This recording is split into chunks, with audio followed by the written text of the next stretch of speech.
Howdy guys, this is Sarah Langford. I put together this slideshow of pictures just to share with you all a little about my experience with Joni and Friends. In the summer of 2022, many of you might remember our church was going to put on a carnival at one of the Joni and Friends family retreats down in Navasota that year. I was really unsure about it at the time, but I went ahead and signed up to be a short-term missionary, or what they call an STM, during that week. As many of you know, that carnival ended up being canceled due to a COVID outbreak at camp the previous week, but camp went on. I'll be honest, at this point I was even more unsure, but I had already signed up and paid, and people were expecting me to be there. Luckily, when I got there, everyone was incredibly welcoming and kind. The first day mainly consisted of settling into the room you would stay in for the week, as well as training and team building exercises. The following days consisted of welcoming the campers and their families to the camp and lots of different activities.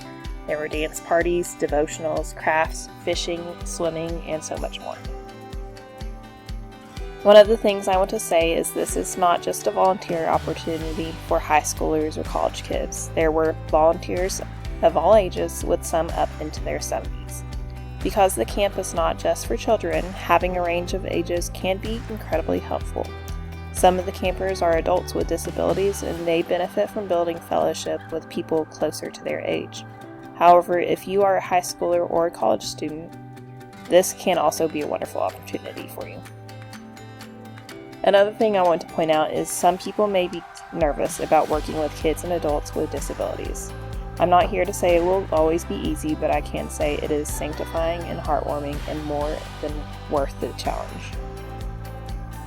There is some training and time set aside to ask parents or guardians questions about their camper and or their conditions. There also was always seemed to be someone else willing to offer an extra hand. There were lots of tears and laughter to be had all week long, an intermingling of sorrow and joy that can only be explained by God's grace to us and for us. I hope and pray that many of you would consider this opportunity and the good that can be done through it. If you have any questions, please reach out to me and I will try my best to be of some help. Thank you for taking your time to learn a little more about the Joni and Friends family retreat.